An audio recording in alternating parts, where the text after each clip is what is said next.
From Inwood, New York City, welcome to Inwood Art Works On Air. It's where we meet the musicians, filmmakers, writers, theater makers, culture makers, and artists of all stripes who make their home what we affectionately call Upstate Manhattan.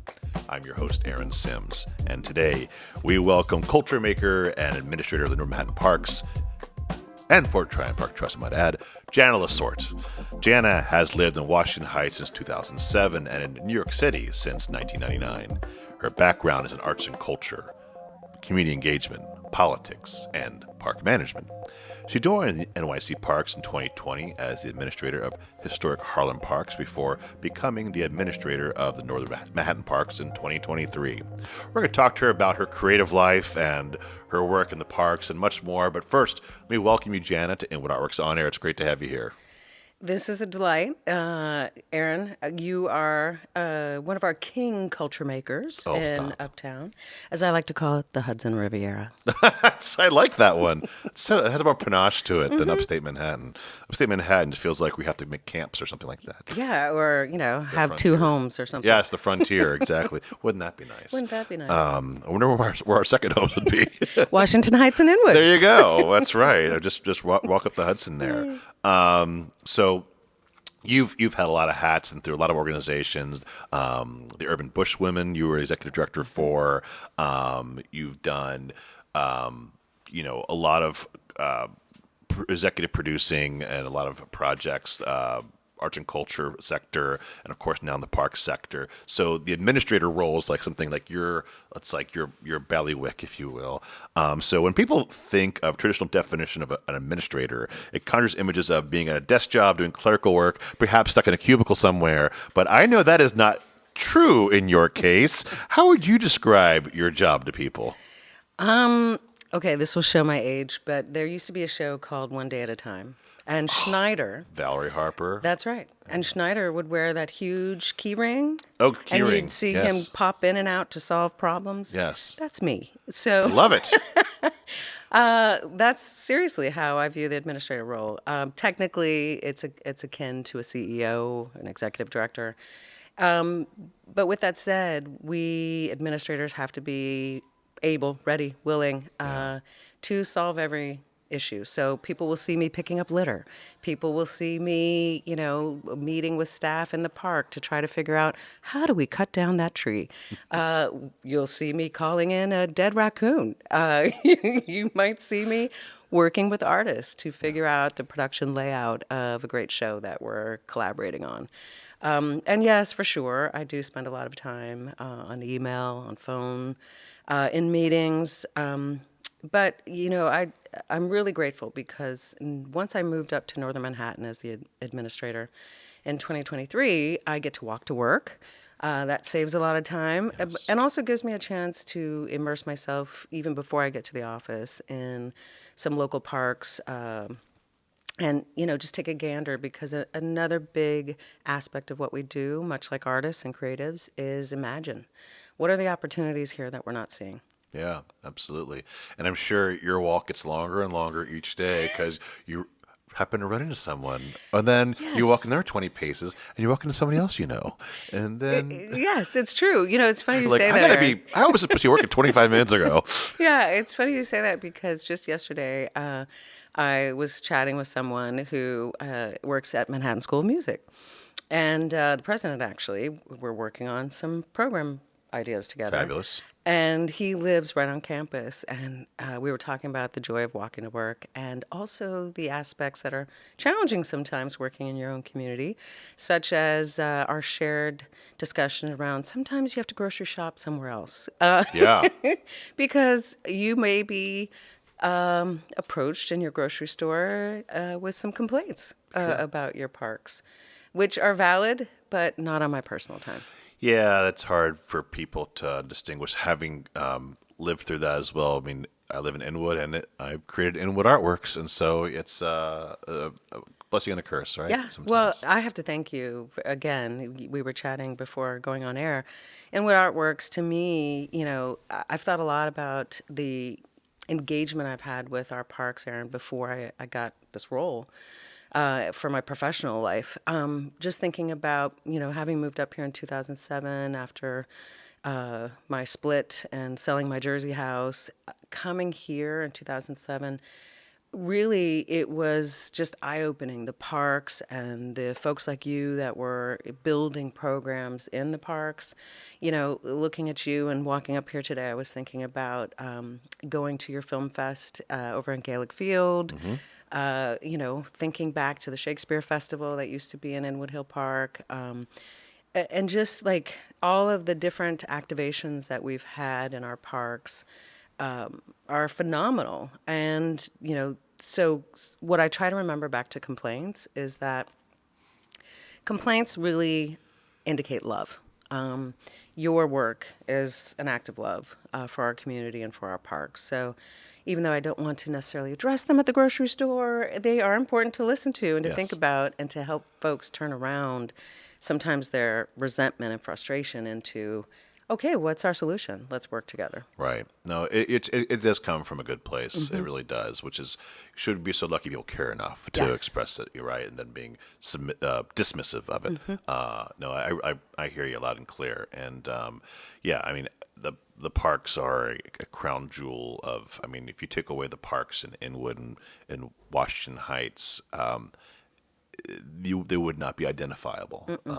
They are the prominent sense of, I'll say, just sense of goodness that comes that everyone, you need that great common denominator, the great equivocator that keeps everyone together. And I think Yeah. that's that form, that nature, that freeing that everyone takes ownership of. That's a beautiful thing. It really is. And to your point, what's been really fascinating, again, stepping into this professional role now with the parks, is realizing how many parks we have up here that folks up here don't even know about, including myself. My team, we oversee 35 properties for NYC Parks. Right. Everything That's a above, lot. it's a lot. Everything above 155th, river to river, to the end of Manhattan. Right. Except for the swath of Fort Washington Park below the Amtrak bridge. Everything above the Amtrak bridge for Fort Washington Park is my team. I say that because just recently I was chatting with a Washington Heights resident who lives in Lower Washington Heights, had never heard of Sherman Creek Park, has never been there. And that's partly what motivates me, is really shining spotlights on all of our different parks up here. And working with folks like Alexis, who does these wonderful green gardens, currently one at Fort Washington Collegiate Park, Church rather. That's so funny that I called it a park. Fort Washington Collegiate Church. Alexis Sanborn. Yes, shout out to Alexis, one of our partners with Krista Dora, and also personally, she and I, she has this idea of creating a green network that I am very excited about. So thinking about back to spotlighting these different park properties, what if we had a greenway? What if we had this green network? What if we could, have some sort of green wayfinding system that guides people to all these parks? Love it. Let's do it. Make it happen. Or find, but things like you find like-minded people, then you see again what's important to this community, and obviously, again, because we have these great parks, you find people going, oh, these are the people who want to live around this, so it's a priority to them. So perhaps they're more open to ideas that will happily get things done in that respect. Would you say that's the difference between the Harlem administrative job and this job, is the amount of parks? That's one big difference for sure. Pardon me. It's interesting because in Harlem, as the administrator, when I began there in 2020, I oversaw the 4 large parks. They're called the historic Harlem parks. So Morningside Park under Columbia University, St. Nicholas Park under City College, where I used to teach, Jackie Robinson Park, and Marcus Garvey Park. What was really delightful in terms of working with those 4 parks is the cultural production aspect. As you know, I come from arts and culture. It's a huge part of who I am. I always want that to be a part of my work. Yeah. And in Harlem, again, folks uptown, including in Harlem, were not aware of the incredible public performance space that we have at Jackie Robinson and Marcus Garvey. Yeah. And Aaron, you know this because you're an expert in this realm. Artists, I really worked hard to have the creative community and nonprofits understand that they can permit these spaces for $25. So Marcus Garvey Amphitheater, 1,700 seat covered stage, $25. You can have that. What a dream. What a dream. You hear that, folks? I hope you hit rewind, replayed that a couple times over and over again Yeah. on the podcast. I Yeah. mean, yeah, because I mean, venue rental, particularly for, I'll just speak from I mean, as one who produces theater regularly and concerts. I mean, for live performance in general, I've produced dance and opera. Mm-hmm. That is a great stage to Mm-hmm. activate, and I will say. One company does not have the carte blanche on that. Nope. It's open to any And company. that's It may right. seem that there may be one company That's that right. has, but it's not. It's not. It's open. It is public. It can be used by Yeah, amen. you, You. citizen. Yes, and Jackie Robinson Yeah. has a gorgeous acoustic band shell, Yeah. big cultural plaza. So Yeah. I was able to bring in National Dance Institute for dance classes, Alvin Ailey for dance classes and performance, Performa, the theater company. So that was really the eye-opening aspect of the Harlem Parks.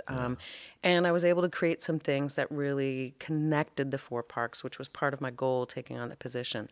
An annual Juneteenth festival, the Jackie Robinson Day Festival, the City College Jazz Festival at St. Nicholas Park.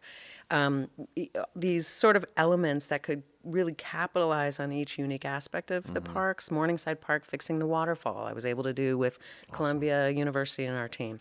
So moving up to professionally taking on the Northern Manhattan parks, absolutely going from 4 to 35 properties is mega. Two, as you know, I'm the executive director of the Fort Tryon Park Trust. So one beautiful aspect that's different for me up here, aside from walking to work, is that with the trust and the kindness and generosity and history of the trust, we have a funding mechanism to address some issues, and the trust board co-signs, hey, yes, we exist for Fort Tryon Park, but we want this trust to actually serve other parks if possible too. So with the trust, I'm able to apply for grants, Aaron, that can benefit other parks by bringing cultural programming and really kind of naturalist programming to different parks. Well, you're segueing right into like going into your past a bit, if you don't mind, with that, because I said, like you have this great background in creative art and culture making. So this is how it's serving you, right? Yeah. And helping you activate these parks up here.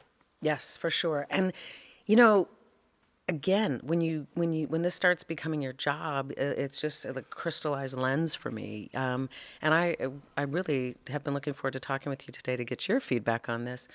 Unlike Harlem, where we have the two performing art stages of the borough in our park system, Washington Heights and Inwood, we have this incredibly dense, rich, creative community with no public performance stages in our parks up here. Somebody That- should create a company about that. Oh, wait, I did. Yes, thank you. And what I'm getting at is that we have built infrastructure in Harlem at the Marcus Yeah, Garvey absolutely. Amphitheater and Yeah. Jackie Robb. And up here, Aaron, we don't have built infrastructure No, for we that. don't. And this is something that I hope to change Be over awesome. time.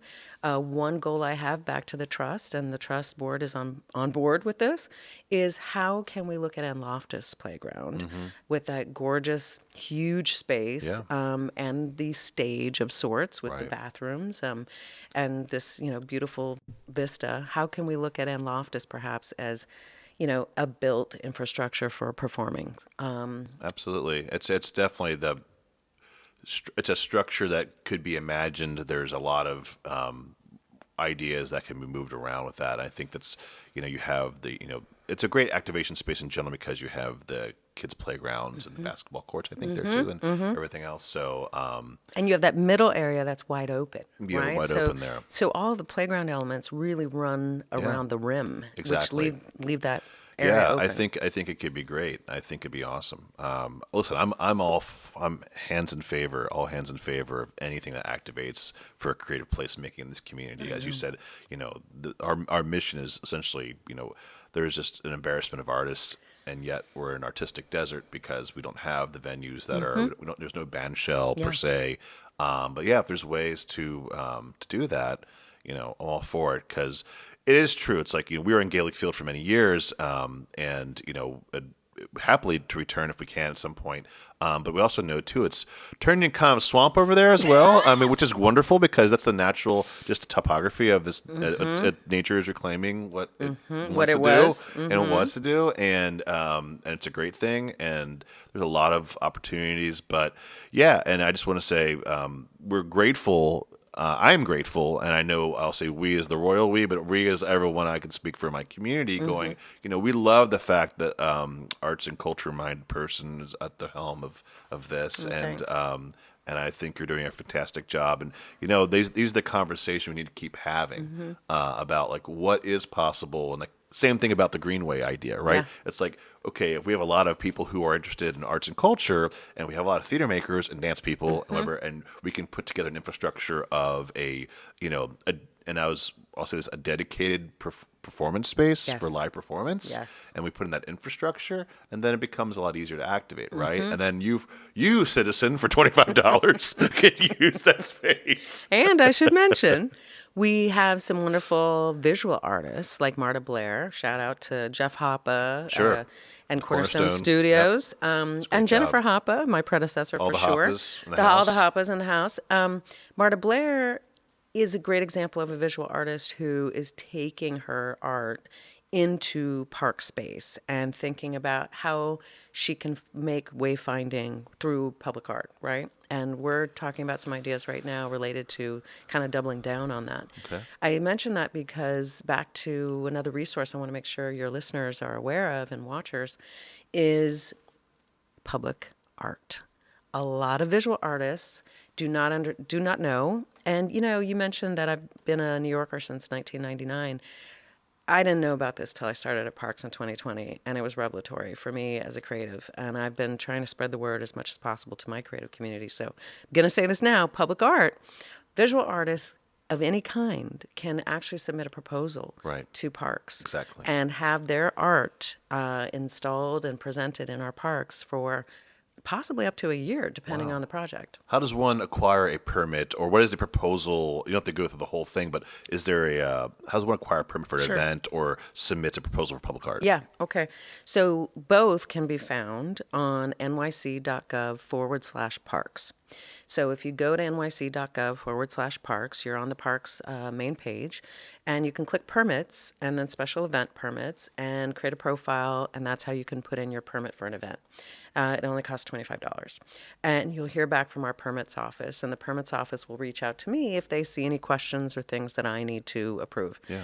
On the public art side, also at nyc.gov/parks, you can find our public art overview of how to submit your public art proposal. The key there is your public art has to be funded by someone else. We at Parks, we have challenges sometimes just making sure we have the resources we need. So we cannot pay for someone's public art. However, once they have funded their public art, that could be photography, that could be sculpture, that could be banners, cloth, textile materials, anything that can withstand the elements. Once they have that paid for, they can work with our public art department to then pick a park and get it installed.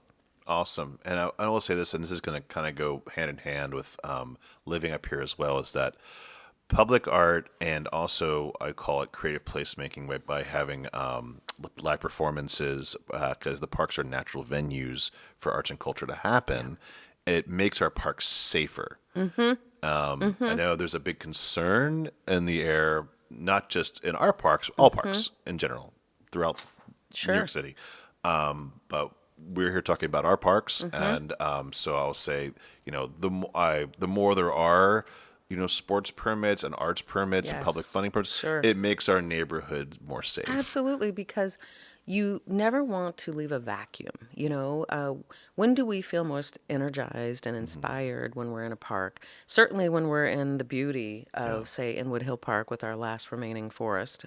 Sure. And also when we're around people having a great time. Yeah. So to your point, Aaron, thank you, because the more activations that we have in our parks, and that can be sports happening, that can be public art, visible, that can be people picnicking, that can be people just sitting and reading a book. The more we have people in our public green spaces, in our public realm, the happier we all are. Totally. It's like it's partly why you go to see a movie or a Broadway show or a theater performance live, because you want to be around this collective effervescence, they call it. This sort of buzz that you get when you're sharing an experience with other people, even if you don't know those people. You're in the realm. That's a great thing to say. I really love what you said there, because you're creating community by creating these opportunities to come together, and I think that's what we all are trying to do. And the park's a perfect place for that. And it's a great thing I want to bring up that people may not know about is that our nature center in Inwood Hill Park is open. Yes. So since Hurricane Sandy, that was shuttered, and then just up until last year, the process was completed. And it is available to everyone. So I just want to make sure people Yes. know that. And we have bathrooms. And there's bathrooms, and the bathrooms on the outside of the That's center. right, So they're yes. accessible to people out. You don't have to be inside. Regular If park it's hours. closed, regular park hours, they're open. Yeah. So it's a wonderful thing as Yes. well. So kudos to having that happen, because you want.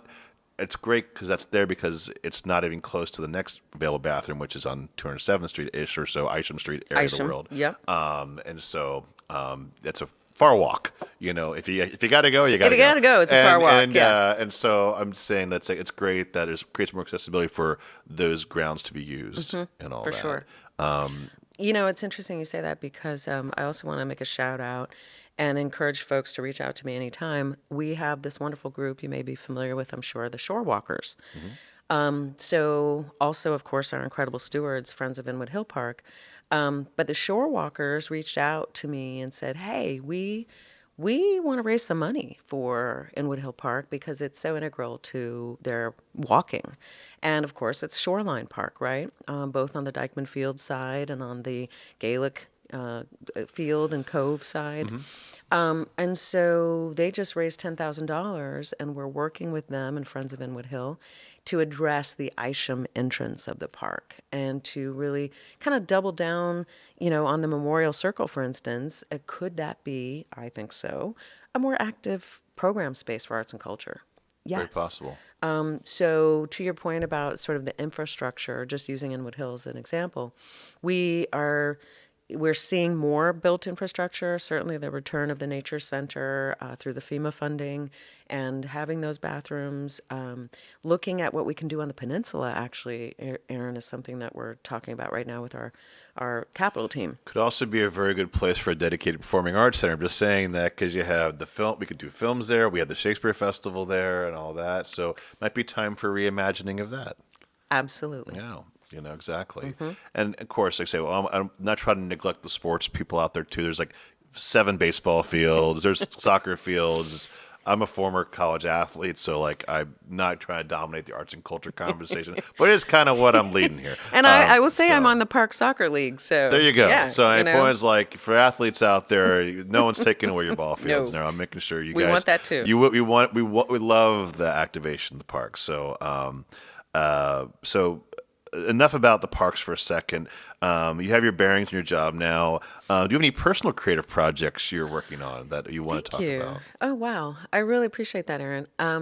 Yeah, this year has really been a focus year for me to think about tuning into my creative practice. And a few things, you and I were chatting about poetry. That's something I do. Collage is something that I do. So I've been working to clear out my second bedroom. Shout out to Washington Heights and Inwood for big spaces. To clear out my second bedroom to turn it into my artist salon. Yeah. So that in the morning, for instance, and on the weekends, I can have this creative space and just sort of tootle with my collage practice, my writing practice and my poetry. And also just listen to music more. I used to work in music for a long time before joining Urban Bushwomen. My background was jazz, and so I worked with Jazz at Lincoln Center, Danny Meyer's Jazz Standard, a lot of record labels and individual artists. I was a jazz musician, actually.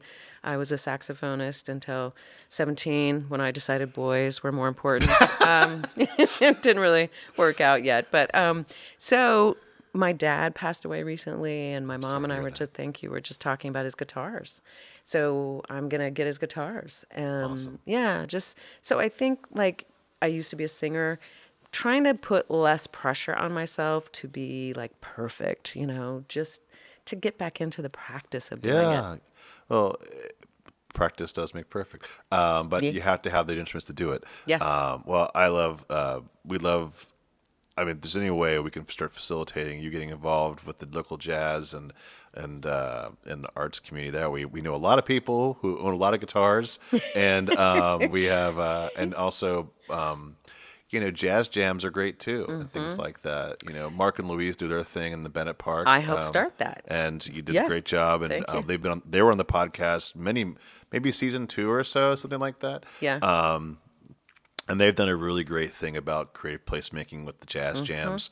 There's a lot of Eli Jazz Power I Initiative. was just about to go down the list, and I thought maybe I shouldn't because then I'll leave somebody out and they'll get Aaron mad at me. Scott, Inwood Aaron Jazz Scott's got Festival. the jazz festival there. Uh-huh. He's trying to do with the Inwood Park, and of course Eli, and you have a whole bunch of wonderful people, and Yes. it's really and that's why I want to say too, and make sure everyone knows it's like there's a place for all of it, Totally. and that's what's really great about New York, but also particularly this neighborhood. It's like high tide raises all boats, and it's like I think it's fantastic that I only hope we do not have. I mean, Up Theater has done a great job, and it's like Yes. there's a lot of people out there trying to wave a flag and keep it going, and they should. So there's a lot of career self-starters that come on this podcast, and so I'm just saying, like, if there's anything I can do or Janet can do to encourage you, we can have a coffee, For sure. just not in our personal time, but yeah, But to your point. but we do make, but my point is, like, I've literally have gone out. I'm not kidding you. I've had 3 coffee dates minimum a week since Wow. the first year, talking with people That's at their fantastic. projects, and just attaboys. I don't need anything for it. Just but there's a lot of, my point is, like, should we have a place to for live performance? It's always like, where can I do it, Aaron? And I always do say, it's like, well, is this a Parks thing or not? Sometimes it's not appropriate, because when it comes to sound, it's hard sometimes. But Shakespeare, as we know, Ted Minos has been on the podcast, did a wonderful job for 17 years with the Inwood Film Festival, Inwood Shakespeare Festival, Moose Hall Theater. We've had obviously a lot of individual events from a lot of local artists doing things through different city Parks Foundation grants out here. Yep. Throughout the years, including dance films, Kinesis Dance Project, of course, as well, with Melissa Riker. So I will say, collaborate, try to find ways of pooling your resources with that money or creative ideas together. For sure. And because you have a very supportive parks administrator here, and whatever we can do to do it. But just also too is, like, you have people you can lean on regardless. Just creative Yes. people who understand the need for it, particularly now in this stage of American history. Hear everything you said. And, just a few things that you have rumbling through my mind is when I left Urban Bushman in 2013 after 4 years, I really had a chance finally to double down on my local community and being more involved. And Northern Manhattan Arts Alliance with the Uptown Art Stroll, here. a great thing. I produced a jazz festival with Miguel Zignon, Yeah. who wasn't a MacArthur genius yet.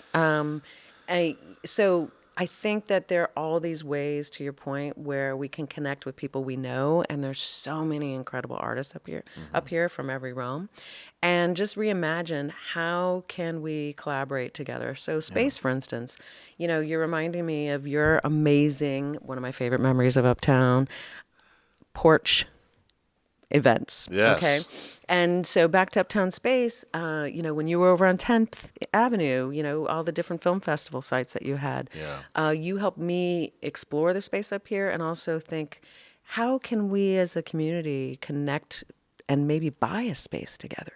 Is there an LLC formation that people could be looking at? It's possible. Anything's possible. I think it's just a matter of getting people behind it. I mean, it really is about people power, and that turning into the other power that Totally. harness it, but it has to start with the people first, right? People power. Yeah. Well, as Jana said, there's tons of parks out there to activate. Please check them out. Is there anything else to talk about before we say goodbye? Hey, Anything exciting going on with you well, that you want to shout out to? Or, gosh, let's see. or anything looking forward to in Oh, 2025? yes. Okay, I got one for you, Aaron. Okay. So, my dad, I referenced, was first generation, born here. His father came over from Calabria, and a good friend of mine, thank God, married a wonderful Sicilian man. So they've invited me to their Sicilian farm outside of Palermo. Wow. So I am going in Good May. for you. Yeah, I can't wait. A real vacation. A real vacation. At Parks, one downside when you don't work for yourself anymore, as you can imagine, is I can't go anywhere anytime I want. So Right. yes, that's a big thing for me in 2025 is going back to Italy and really hanging out with Italians, outside Yeah. of Palermo. I've never been to Sicily. Looking forward to it. Fabulous. Well, have a great time. Thank you. Enjoy yourself. If you don't take care of yourself, nobody else will. You know So what true. I mean? Do it. Where can we send people to know more about, to get in touch Sure. with you? Okay. Or find out more about your work or anything? Yeah, absolutely. I'll give my email. Yes. It's just my name, JANA.LAS, like super, ORTE, at parks with an S, .nyc.gov. You can also reach me at ed, like Ed, ed at forttryanparktrust.org. And really the difference real quick is if you are reaching out to me about Fort Tryon Park, use forttryanparktrust.org. If you're reaching out to me about any other parks or just general parks questions, go ahead and use that parks email. Listeners, you have your marching orders. You know what to do. Thank you again, Jana. It's been wonderful Thank having you, you Aaron. here. What a great way to spend a day. Absolutely. So, once again, folks, this is Inwood Art Works on air. It's an artist spotlight edition here. Cultural maker, Jana La Sorte. This is what we do. This is where we meet the musicians, filmmakers, writers, theater makers, artists of all stripes make their home in what we affectionately call Upstate Manhattan. Hudson Riviera. Hudson Riviera, perhaps. If, we have to rebrand, I'm afraid. Both are good. Both are good. So if you have a moment, please rate and review this podcast on your preferred platform, 5 stars, wherever you listen. It really does help. Many thanks to Good Shepherd here for hosting us, and to also heightsites.com for uptown promotional support. You can support On Air, by the way, and any of our free programming, making a tax-free donation to inwoodartworks.nyc/donate or via Venmo at Inwood Artworks. Be sure to follow us on social media to keep up with all that we do, which includes the Inwood Film Festival, Filmworks Al Fresco, live performances, pop-up art galleries, and so much more. Inwood Art Works On Air is proud to be supported in part by public funds from the New York State Department of Cultural Affairs in partnership with the City Council, and Inwood Arts programming is made possible by the New York State Council on the Arts with the support of the Office of the Governor and the New York State Legislature. From the top of Manhattan and the bottom of our hearts, thank you so much for tuning in. This is Aaron Sims for Inwood Art Works On Air.